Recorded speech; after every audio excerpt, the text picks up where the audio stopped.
Durant les 7e et 8e siècles après Jésus-Christ, une nouvelle grande religion s'apprête à changer le monde, l'islam. Ses fidèles vont entreprendre une conquête non par la force des armes, mais par celle des idées. 200 ans après la mort de Mahomet, le message qu'il a laissé et le nouvel empire islamique qu'il a fondé vont transformer 3 continents.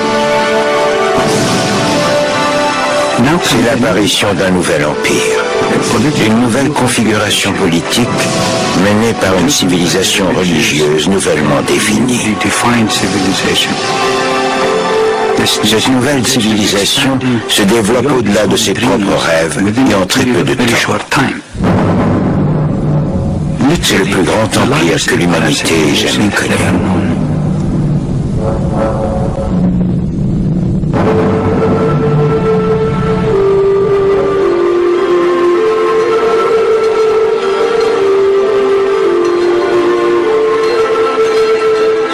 En arabe, conquête se dit futu, qui signifie littéralement ouverture. L'islam sème aux 4 vents les graines de sa foi et un monde de possibilités s'ouvre devant lui. Mais ce vaste empire garde comme cœur spirituel son lieu de naissance, la ville sainte de la Mecque.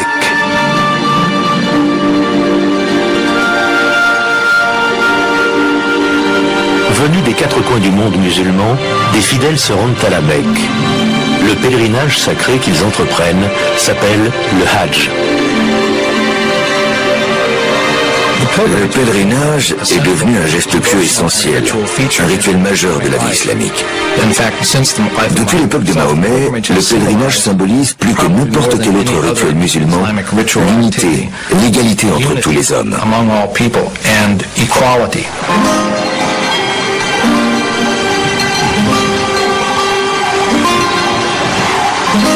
Le Hajj met alors l'humanité en mouvement.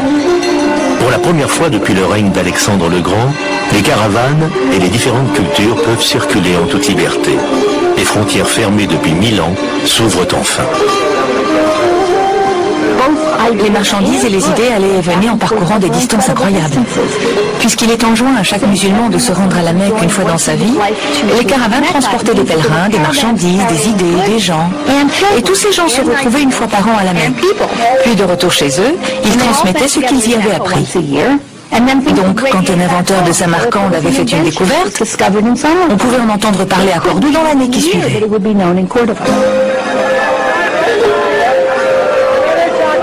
Bientôt, les marchands vont suivre les pèlerins.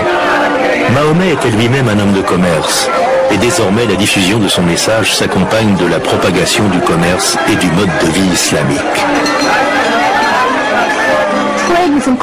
L'activité commerciale du monde islamique était réellement importante, du fait de son emplacement géographique, entre ce qu'on appelait l'Occident et ce qu'on appelait l'Orient. C'était un pont naturel reliant la Chine à l'Europe.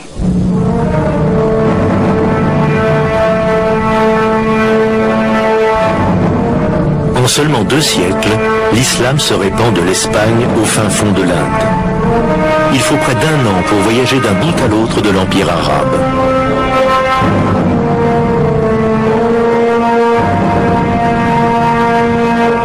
Il contient en son cœur une ville d'une richesse légendaire, Bagdad.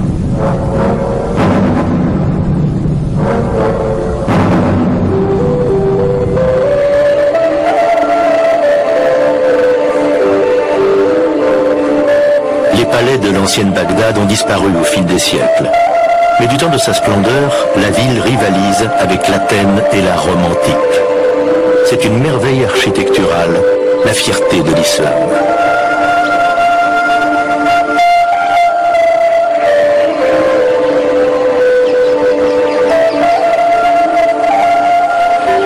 L'un de ses visiteurs en fait la description suivante. Tous les quartiers charmants, foisonnants de parcs, de jardins, de villas et de magnifiques promenades regorgent de bazars, de bains et de mosquées, construits avec la plus grande finesse. Ils s'étendent sur des lieux à la ronde, des deux côtés du fleuve aux eaux scintillantes.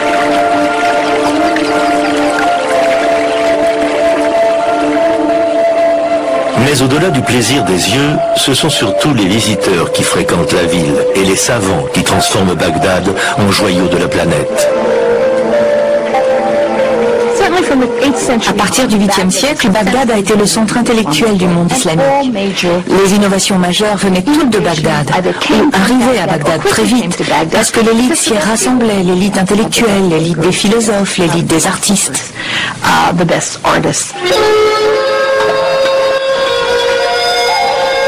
On vient à Bagdad pour trouver des réponses à des questions pragmatiques.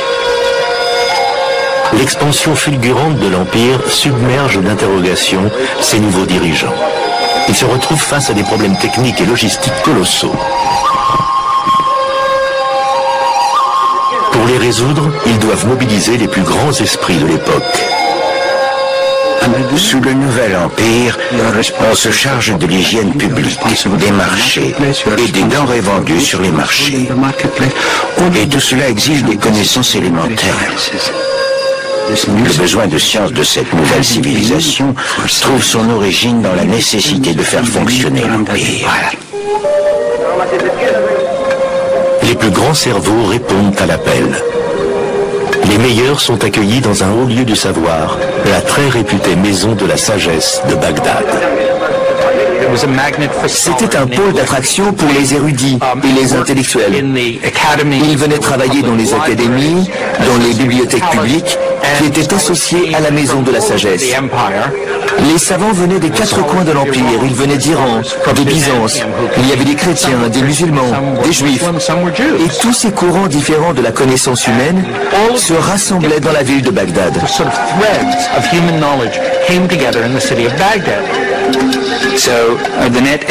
C'est ainsi que des individus de traditions culturelles radicalement différentes se sont retrouvés plongés dans le même creuset.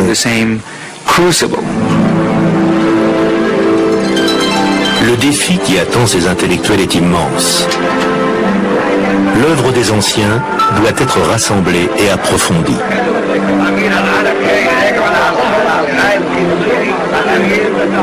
La concurrence se développe au sein de la nouvelle élite intellectuelle.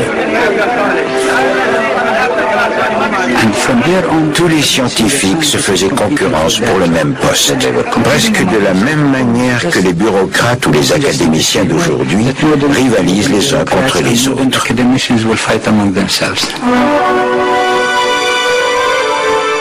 Des intellectuels sont envoyés dans tout l'Empire à la recherche du plus grand nombre de textes anciens possible. Il s'agit là du premier projet scientifique international de l'histoire de l'humanité. Contrairement à leurs homologues chrétiens, les penseurs musulmans ne voient pas de contradiction insurmontable entre leur foi et les lois de la nature. Ils embrassent donc la philosophie d'Aristote et de Platon, auteurs que l'Église chrétienne considère comme blasphémateurs. À cette époque, on commence à voir des scientifiques, des bureaucrates et d'autres partir enquêter sur toutes les civilisations qui ont pratiqué les sciences avant eux, que ce soit les Grecs, les Indiens, les Perses, etc. Les hindous sont à l'origine de concepts mathématiques qui nous influencent encore aujourd'hui. Quant aux pensionnaires de la maison de la sagesse, ce sont eux qui développent le système des chiffres arabes, toujours en vigueur. Ils traduisent et interprètent également les écrits des Grecs pour les offrir au monde occidental moderne. C'est aussi à Bagdad que naît la Renaissance. Ils ont réussi à assimiler une grande partie du riche héritage du monde hellénique. Puis, ils l'ont traduite en arabe, ce qui l'a rendu accessible à tous les participants de la nouvelle civilisation islamique.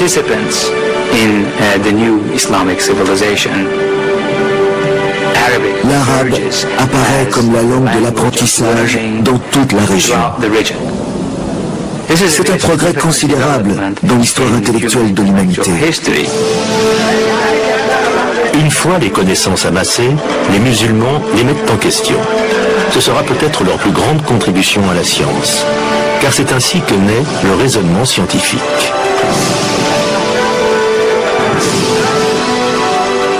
Ils voulaient savoir pourquoi un scientifique grec très intelligent, dont ils admiraient le texte qu'ils étaient en train de vérifier, avait pu se tromper. Ils se sont donc demandé si c'était parce qu'ils n'avaient pas les bons instruments ou parce qu'ils n'avaient pas la bonne méthodologie pour utiliser ces instruments lui servant à vérifier ses observations. Il s'agit de cet esprit-là, de ce questionnement, de cette idée qu'il faut bâtir la science constamment sur des bases systématiques et cohérentes. Lorsque l'on fait une proposition physique quant au fonctionnement de l'univers, la représentation mathématique de cet univers physique doit lui correspondre. À ce moment-là, commence à naître ce que j'appelle la nouvelle science islamique. L'algèbre et la trigonométrie, l'ingénierie et l'astronomie, quantité de domaines qui font partie intégrante de notre vie d'aujourd'hui, ont pour origine les scientifiques islamiques. Plus surprenantes encore sont leurs innovations en médecine. À une époque où les Européens prient leurs saints pour qu'ils les guérissent de leurs maladies, les médecins musulmans développent une théorie innovatrice selon laquelle la maladie se transmet par l'intermédiaire de minuscules organismes portés par le vent, l'ancêtre de la microbiologie.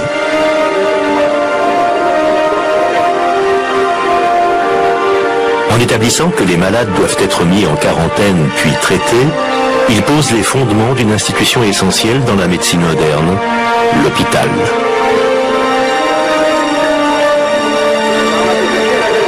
Les hôpitaux musulmans sont financés principalement grâce à des fonds religieux. Ils contiennent des salles séparées dans lesquelles sont répartis les patients selon les différents types de maladies. Même les maladies mentales y sont traitées. Leurs études anatomiques sont si sophistiquées qu'elles seront utilisées par les médecins musulmans et européens pendant 600 ans.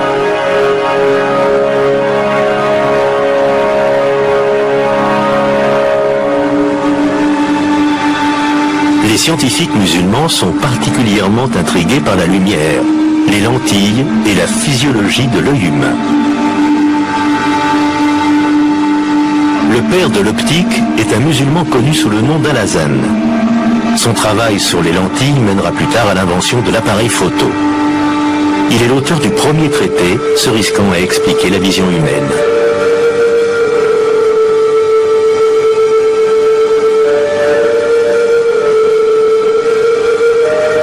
1000 ans avant que les Occidentaux osent le faire, les médecins musulmans pratiquent l'opération de la cataracte en la retirant de l'œil avec une aiguille creuse.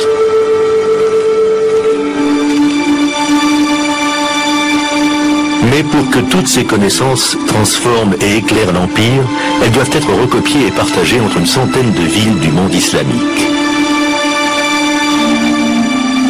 Pour ce faire, une nouvelle découverte apparaît. Une découverte toujours aussi essentielle à l'apprentissage et au savoir, le papier.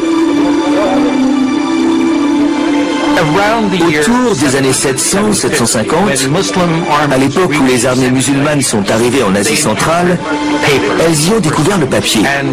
Et très vite, la bureaucratie des pays musulmans s'en est servie. En 50 ans, le papier est apparu en Syrie, en Égypte, en Afrique du Nord, en Sicile, en Espagne. C'est comme ça que les Européens ont appris à fabriquer du papier. Ils l'ont appris grâce aux Arabes.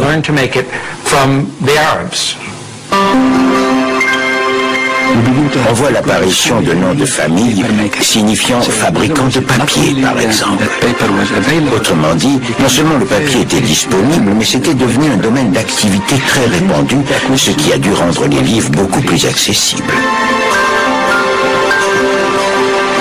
Grâce au large usage du papier et des livres, des centaines de scribes, dont quelques femmes, sont occupés à copier les traductions et les nouveaux écrits des savants de Bagdad. Les connaissances venues de Grèce, d'Inde, d'Asie centrale sont toutes consignées sur papier, dans des livres. Et ces livres sont copiés et recopiés, puis diffusés. On sait par exemple qu'il y avait une rue des libraires avec plus de 100 boutiques vendant chacune du papier et des livres. À une époque où en Europe, un monastère s'estimait heureux quand il possédait 5 ou 10 livres. Alors que les moines occidentaux rassemblent leur savoir sur de coûteuses feuilles de parchemin, le papier permet à la civilisation islamique de diffuser largement ses toutes nouvelles découvertes et de créer une communauté étendue sur 3 continents.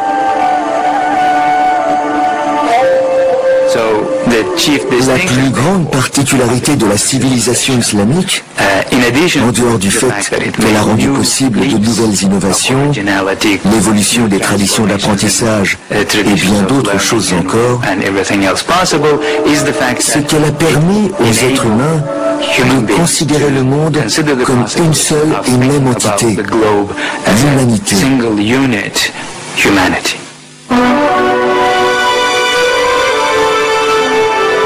Dans ce vaste empire, il existe un endroit où les chrétiens peuvent côtoyer le mode de vie que les musulmans ont désormais adopté, le sud de l'Espagne.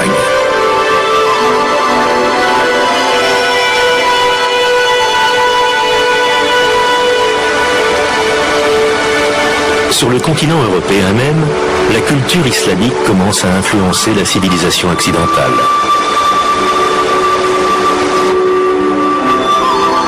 Il y a 1 millier d'années, la ville espagnole de Cordoue était un centre d'études et de culture rivalisante avec Bagdad.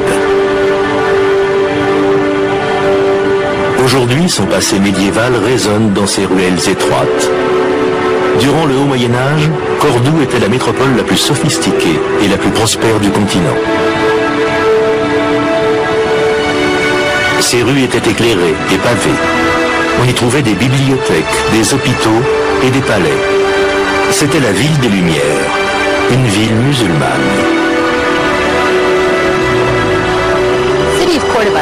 Au 9e et 10e siècle, Cordoue était l'une des villes les plus importantes et les plus exaltantes d'Europe. Les commentaires des visiteurs étaient enthousiastes. Toutes ces fleurs partout et ces rues à ciel ouvert, cette lumière magnifique inondant les rues, alors que les villes du Nord étaient sombres. À Cordoue, il y avait l'eau courante. Les gens habitaient de grandes maisons, alors qu'à Paris, les gens vivaient dans des baraques au bord de la Seine.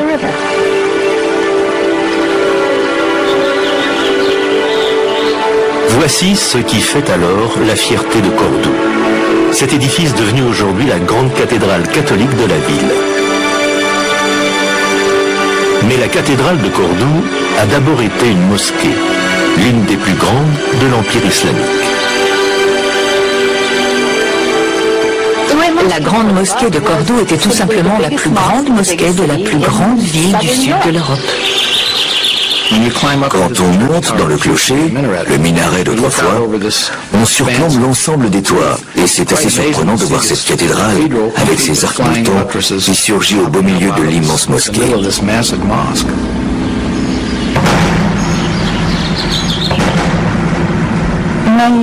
Beaucoup de gens venaient la visiter. On venait voir les merveilles de la mosquée, ses voûtes à nervures, des voûtes qui ont cette forme-là, et qui, un siècle plus tard, ce n'est pas une coïncidence, contrairement à ce que vous pensez peut-être, sont apparues dans les cathédrales gothiques d'Europe du Nord, à Lincoln en Angleterre par exemple, ou à Chartres. De toute évidence, l'architecture de ces cathédrales a été influencée par la grande mosquée de Cordoue, dans le sud de l'Espagne. Pour les chrétiens européens qui voyagent peu, Cordoue est alors l'occasion unique d'entrevoir le monde islamique. Ce qu'ils voient les bouleverse. Alors que la majeure partie de l'Europe de l'époque est plongée dans la pauvreté et la misère, Cordoue est un modèle de prospérité et de culture. Au Xe siècle, une religieuse saxonne du nom imprononçable de Hrosvita a appelé Cordoue l'ornement du monde. Elle était très éprise du lieu et c'était une religieuse chrétienne.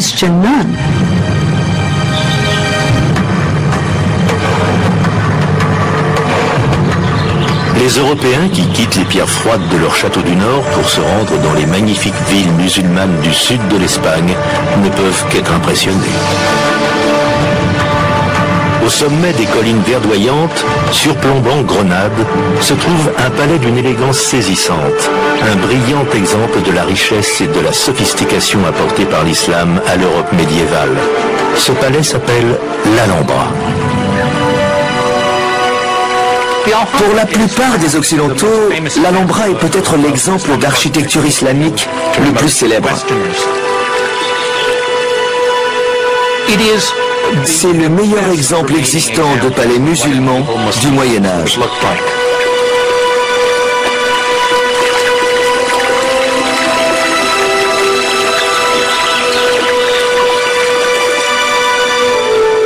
Les arabesques, les motifs géométriques finement sculptés et les piliers en marbre se font l'écho d'un style de vie aujourd'hui disparu, d'un luxe extraordinaire.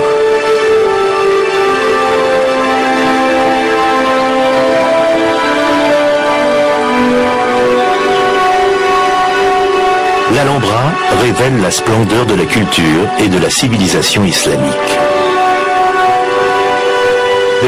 La beauté de l'Alhambra n'est pas tant dans ses détails pris un par un, mais plutôt dans leur combinaison, c'est-à-dire dans la merveilleuse orchestration des différentes textures, des différentes surfaces de lumière, des espaces, de l'eau jouant entre l'intérieur et l'extérieur des bâtiments.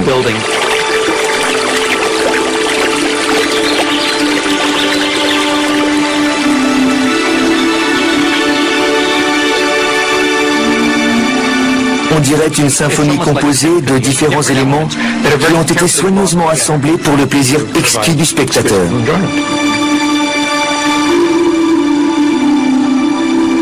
Ici, l'élite musulmane mène la belle vie.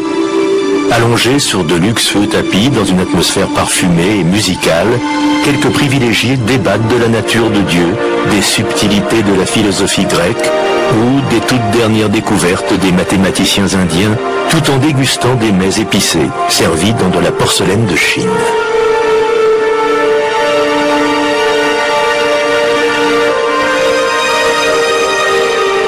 Ils flânent dans des jardins luxuriants, arrosés grâce à un système complexe d'irrigation par gravité.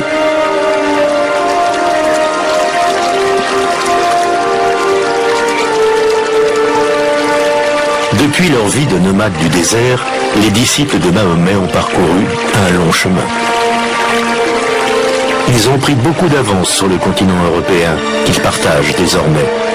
Car pendant ce temps, plus au nord, l'Europe chrétienne lutte pour sortir du haut Moyen-Âge. Mais à l'aube du XIe siècle, un drame va se dérouler à Jérusalem. Il va forcer musulmans et chrétiens européens à s'affronter. Jérusalem est alors gouvernée par un calife égyptien, le tristement célèbre Al-Hakim. Al-Hakim avait très certainement une personnalité hors norme. D'un point de vue clinique, aujourd'hui on le considérerait comme un aliéné, comme quelqu'un de fou. En 200 ans, les lieux saints chrétiens de Jérusalem ont toujours été respectés et protégés par les dirigeants musulmans. Jusqu'à ce qu'en 1009, Al-Hakim rompe la tradition en ordonnant la destruction du Saint des Saints de la chrétienté.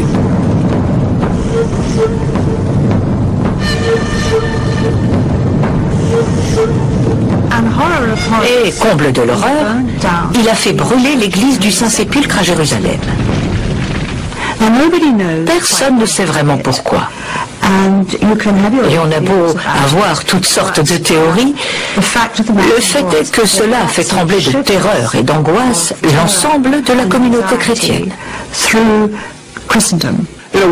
D'un certain côté, Al-Hakim était l'exception qui confirme la règle, selon la vision des chrétiens. Car depuis des siècles, les chrétiens disaient des musulmans qu'ils étaient intolérants, fous, hérétiques, cupides, tout simplement incapables de respecter les règles des êtres humains civilisés.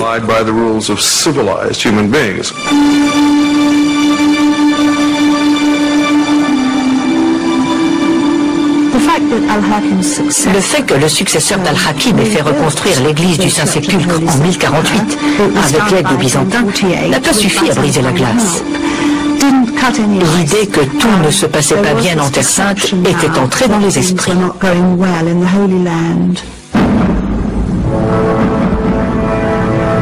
Un sentiment anti-musulman couve.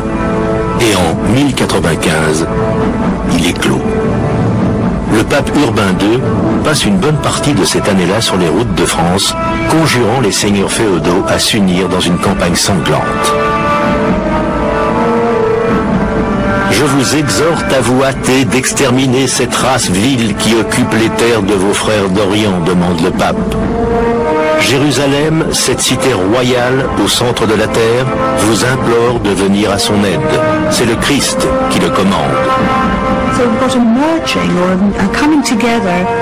Cette fusion, ou plutôt ce mélange des affaires militaires et de la religion, faisait évidemment l'affaire d'un pape, qui, en 1095, appelait à partir en croisade pour sauver les dieux saints menacés en Orient, et Jérusalem en particulier.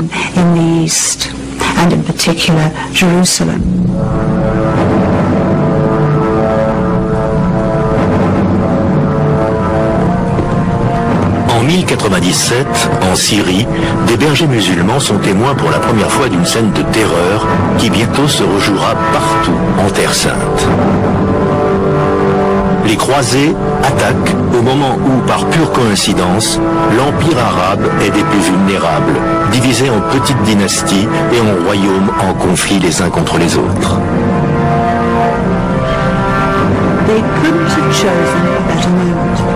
Ils ne pouvaient pas choisir meilleur moment. Le monde musulman était alors très morcelé. Ses grands chefs étaient morts. Et c'est dans cette période de fragilité qu'est apparu cet ennemi des plus insoupçonnés, les croisés d'Europe occidentale. Qui aurait pu penser que le monde islamique serait attaqué par un nouvel ennemi venu de cette région? C'était sans précédent. Les musulmans ont été très surpris. Ils ne savaient pas vraiment à qui ils avaient affaire.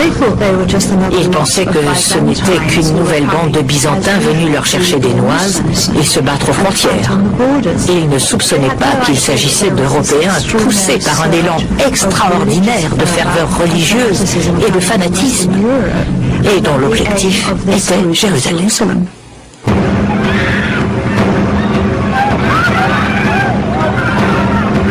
Bon nombre de dates marquées par une horreur inconcevable hantent l'histoire, mais peu sont aussi tragiques que le 15 juillet 1099, jour où les croisés sont entrés dans Jérusalem.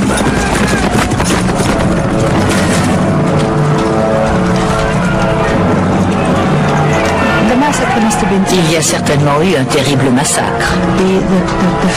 La peur, la population qui prend la fuite. Cela a dû être épouvantable. Extrait d'une lettre de croisée adressée au pape. Si vous désirez savoir quel sort fut réservé aux infidèles qui se trouvaient dans la ville, sachez que nos cavaliers s'avançaient dans le sang des Sarrasins qui s'élevaient jusqu'aux genoux de leurs chevaux. Ils ont vu la ville sainte et ça les a mis dans un état second. Ils ont déferlé sur la ville, poussés par le fanatisme et la ferveur religieuse. Et c'est peut-être pour cela que ce massacre commis au nom de la chrétienté a été si terrible. Les musulmans considèrent, à juste titre, qu'une ombre a alors été jetée sur la chrétienté.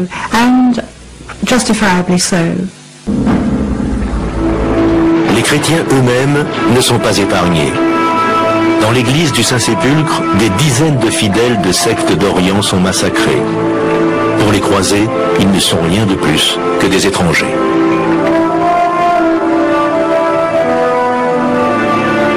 Un chroniqueur chrétien décrit le carnage.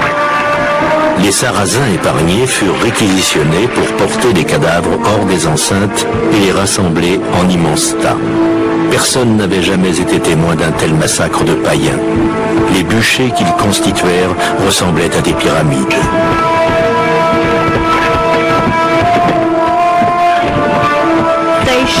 Leur arrivée a laissé le monde musulman sous le choc.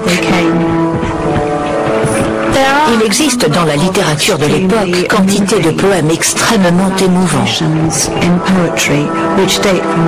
Les poètes arabes décrivent l'angoisse et la terreur que les croisés, les francs, comme on les appelle dans la littérature arabe, ont provoqué dans la population locale, parmi les femmes, les vieillards, les jeunes filles, qui se cloîtraient chez eux, tremblant de peur. Toute l'imagerie tourne autour du viol de leur terre et des impuretés terribles commises par ces infidèles barbares qui ont envahi leur espace sacré. Nous avons mêlé le sang aux larmes. En nous, la pitié n'a plus de place. Les pleurs sont la plus mauvaise arme de l'homme quand les épées attisent les braises de la guerre, quand le sang a coulé, quand les jolies filles... Afin d'assurer leur position, les occupants procèdent de la même manière qu'en Europe. Ils construisent des forteresses. Les croisés ont construit les plus belles forteresses jamais vues au Proche-Orient. Elles sont d'ailleurs toujours là. Si tout le reste a disparu, les forteresses des croisés restent un témoignage vivant de leur présence. Et le krach des chevaliers en Syrie en est l'exemple majeur. Forteresse immense, solide, impénétrable. Elle illustre bien à quel point les forteresses des croisés étaient inattaquables. Depuis cette forteresse, on voit à des kilomètres à la ronde. Et on aperçoit les autres forteresses situées à une distance permettant de communiquer par des signaux de fumée et de feu. Elle a tout d'une bonne forteresse médiévale, avec ses remparts, ses tourelles, ses machicoulis, d'où de l'huile bouillante ou d'autres liquides étaient jetés sur l'ennemi.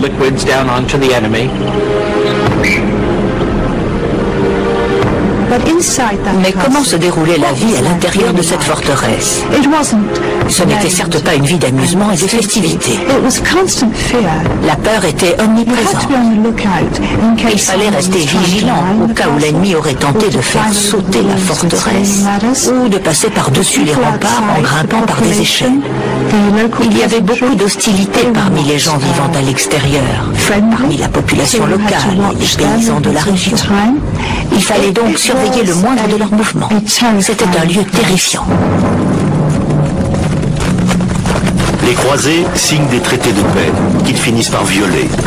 Ils harcèlent les marchands qui passent aux abords de leur forteresse.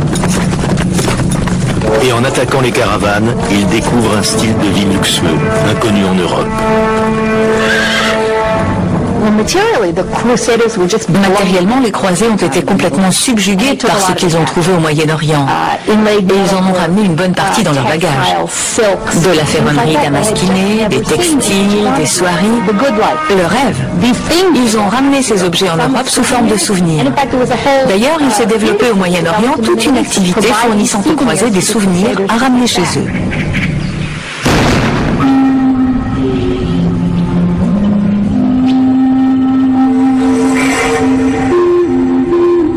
Du point de vue des Occidentaux, on considère que les croisés ont eu une influence décisive sur le cours des événements du monde et dévastatrice sur le commerce et la culture islamique. En vérité, pendant que les chevaliers des croisades sont cloîtrés dans leur forteresse, l'islam se propage et étend son influence. Le message de Mahomet retentit plus fortement et plus clairement que jamais.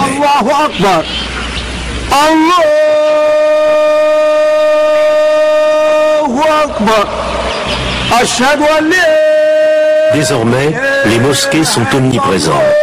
Elles accueillent des marchands, Elles abritent des écoles et des hôpitaux. À travers l'architecture, la littérature et la musique islamique, émerge une culture frémissante, célébrant une foi singulière.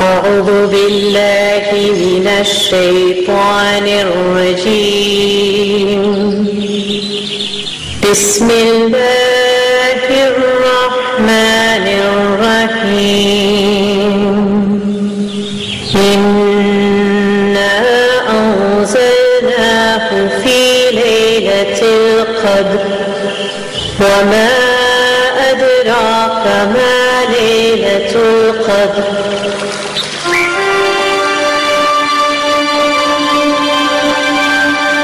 C'est la religion qui a provoqué la naissance de l'Empire.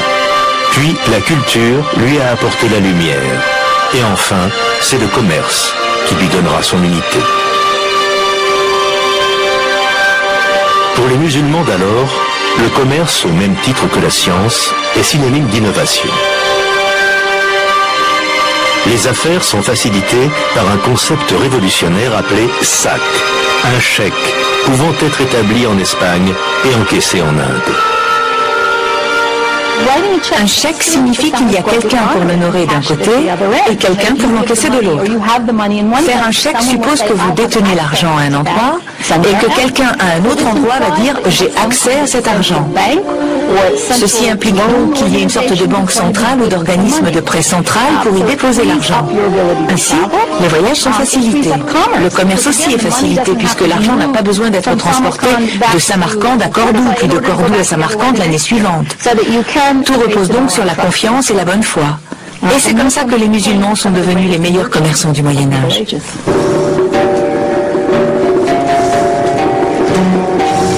Les meilleurs artisans aussi.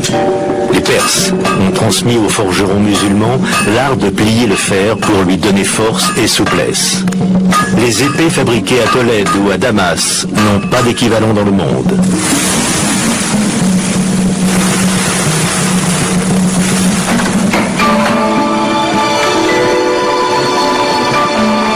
Mais le pilier de l'économie florissante du monde islamique est le textile. Le produit des métiers à tisser musulmans est très demandé. On veut du cachemire, du coton, de la soie. L'activité du textile était l'équivalent médiéval de l'industrie pétrolière ou de la métallurgie d'aujourd'hui. Elle comprenait non seulement la culture des plantes, mais aussi la fabrication de toutes les teintures. Et les teintures coûtaient particulièrement cher et étaient importées de très loin. Il y avait aussi toutes les installations, le matériel, les outils de tissage, et puis il fallait transporter les tissus. Donc les métiers de la fabrication et du transport des tissus de manière collective étaient la base de l'économie de l'époque.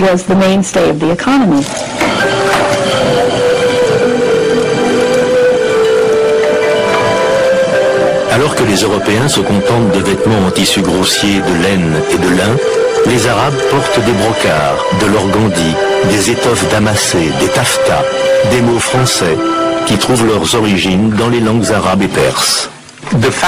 Les étoffes que le monde islamique fabriquait sont parmi les plus belles jamais produites. Elles étaient faites à partir non seulement de lin et de coton, mais aussi et surtout de soie très sophistiquée, de fils d'or tissés avec des fils de soie. Et elles étaient décorées de motifs très compliqués.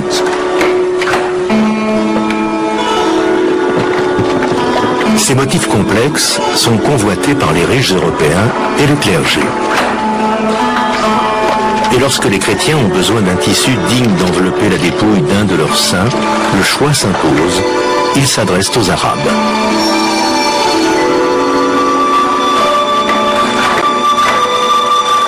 Mais il arrive que les tissus soient ornés de textes décoratifs tirés du Coran. C'est ainsi que les mots du prophète apparaissent parfois à proximité des idoles les plus sacrées de la religion chrétienne.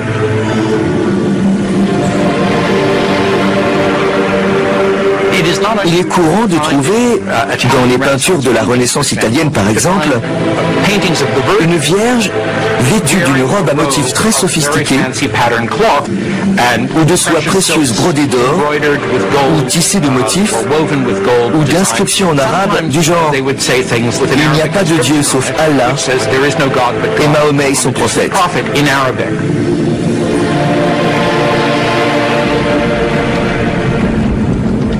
Après presque un siècle de traités de paix violés et de batailles à répétition, les musulmans sont à un tournant dans leur lutte contre les croisés.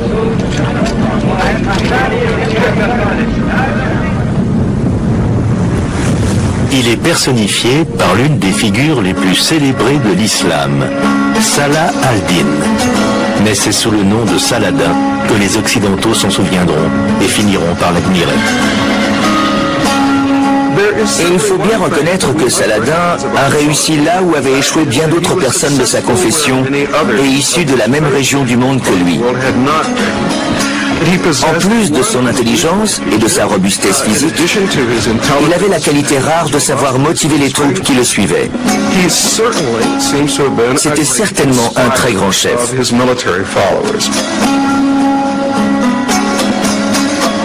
En 1187, Saladin rassemble une armée de 12 000 cavaliers et attire les croisés hors de Jérusalem dans une plaine située entre deux monts appelés les Cornes de Hattin.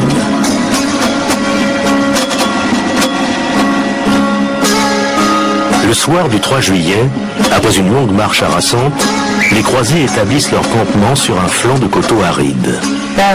Il n'y avait rien d'autre qu'un terrain aride.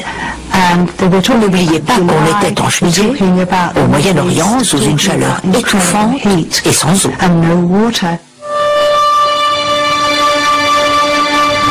Au petit matin, les guerriers de Saladin embrasent les herbes hautes et le vent fort pousse les flammes jusqu'au campement des croisés. Très vite, les chrétiens se retrouvent encerclés par l'ennemi selon la tactique musulmane. Ils sont pris de panique.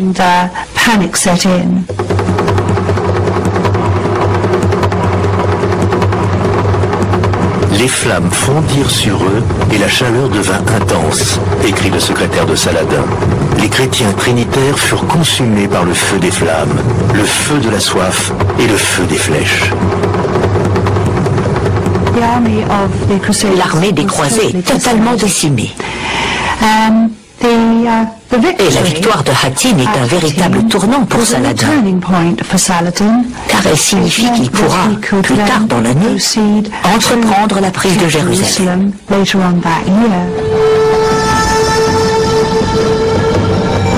3 mois plus tard, Saladin pénètre dans Jérusalem. Pour la première fois en près de 100 ans, on entend à nouveau l'appel à la prière dans toute la ville sainte. Allahu Akbar, Ashhadu an la ilaha illallah, Ashhadu an la. Et malgré tout, aussi étonnant que cela puisse paraître, Saladin ne lance aucune représaille contre les chrétiens ou leur lieu saint. Dans l'église du Saint-Sépulcre, on continue de célébrer la messe. Saladin décrète également que les chrétiens souhaitant quitter la ville peuvent le faire en emportant leurs biens. Ceux qui choisissent de rester pourront pratiquer leur religion en toute liberté. Sa réputation finit par atteindre l'Europe occidentale. On découvre le comportement qu'il a eu après la conquête de Jérusalem. Et petit à petit, il devient le musulman le plus célèbre de tous les temps.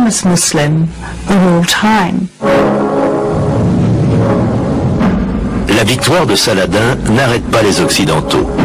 D'autres croisades suivront. Toutefois, comme la première, elles auront peu d'impact sur la culture islamique au sens large.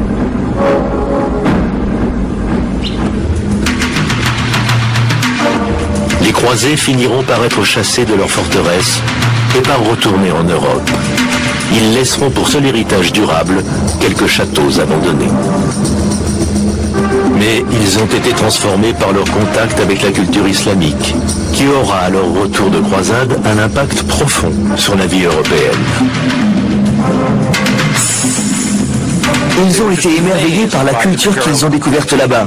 La qualité des marchandises, des produits était bien meilleure que tout ce qu'ils pouvaient trouver dans leur pays. Ils en ont ramené dans leur bagage. Ils sont revenus par exemple avec le goût de la cuisine très épicée.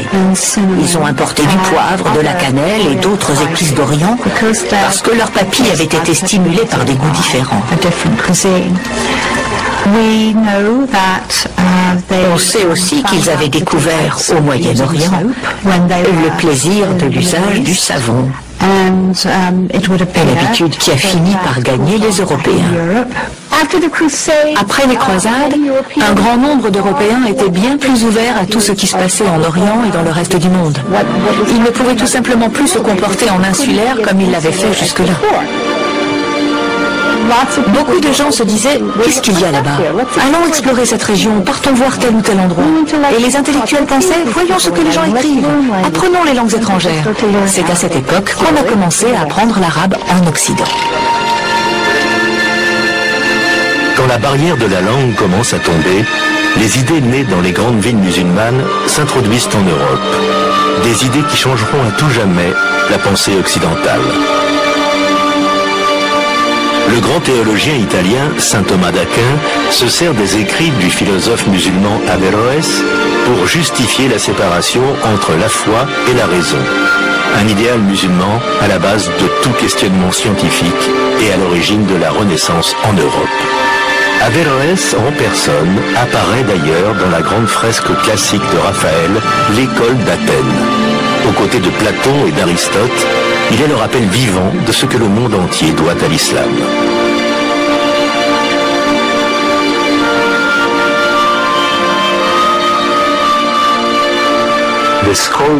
La civilisation islamique a acquis une envergure jamais atteinte par aucune autre civilisation connue dans le monde. Personne n'avait réussi cela. Elle a vraiment réuni les régions de la planète d'une manière jamais observée auparavant. Mais cet âge d'or ne durera pas.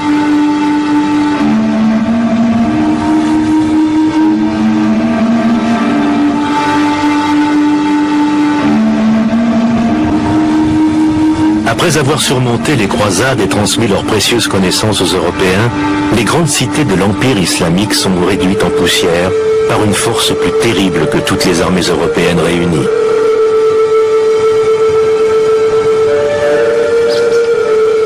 Les bibliothèques sont détruites, les richesses pillées. Les villes abandonnées restent muettes après avoir subi des ravages en provenance non pas de l'Ouest, mais de l'Est. C'est le désastre mongol.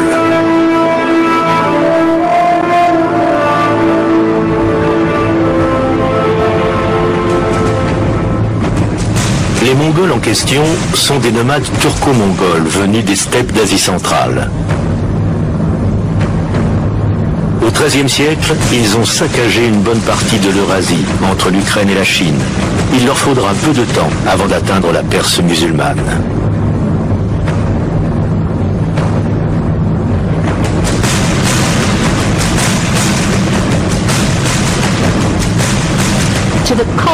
Pour les citadins musulmans cultivés, ces gens étaient une bande de sauvages.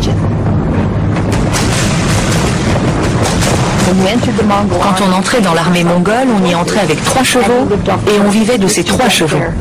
On commençait par boire leur sang, puis quand on avait fait assez de chemin, on les tuait et on mangeait leur viande. C'est comme ça que ces guerriers avançaient si loin et survivaient si longtemps. La terreur est la principale tactique des Mongols. Un chef local iranien décide bêtement d'assassiner les émissaires envoyés par les Mongols. En faisant ça, il provoque la colère des Mongols qui décident de se servir de cet événement pour montrer ce qu'ils sont capables de faire par vengeance. C'est ce qui les amène à décimer des villes entières pour montrer l'exemple. Dans les endroits où ils entassent les corps de leurs victimes, ils montent des tours vertigineuses de crânes. Ils s'en servent d'exemple et immédiatement toutes les villes alentours capitulent.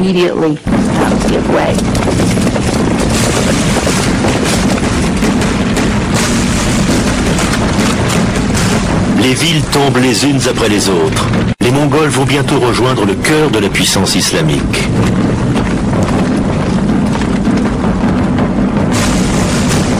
Le 10 février 1258, ils prennent Bagdad.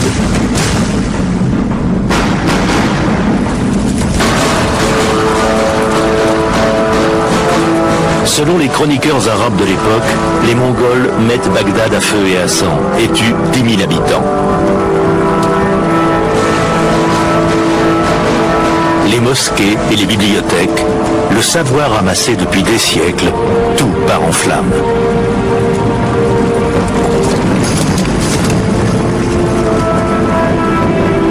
En moins de 50 ans, les Mongols s'emparent du cœur de l'Empire.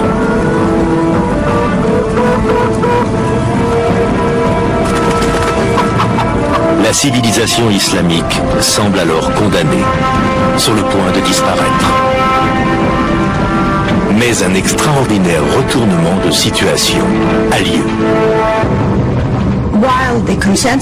Si tout le monde s'accorde à dire que les Mongols avaient une armée dévastatrice, je pense personnellement qu'ils ont tout de même eu un effet positif sur l'Asie de l'Ouest et le monde islamique. Mais ils ont grandement ouvert ce monde.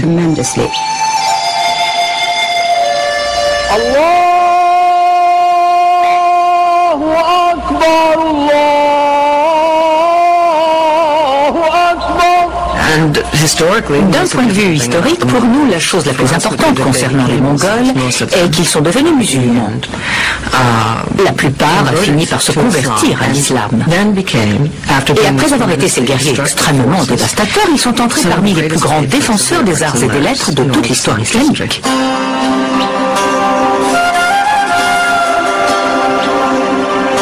La conversion et ses effets profonds sont extraordinaires. En une décennie, les Mongols sont passés de la construction de tours de crânes humains à la construction de mosquées à la gloire d'Allah.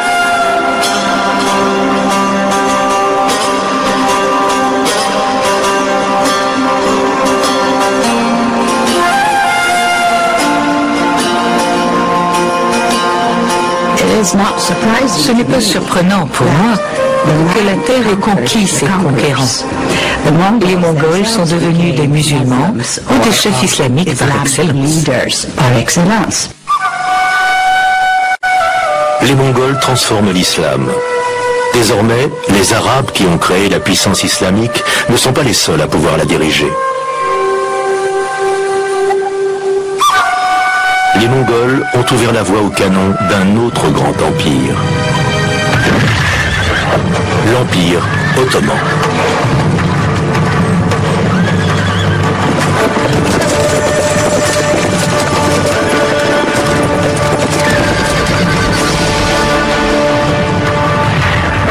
L'expansion de l'islam va prendre un nouveau cap.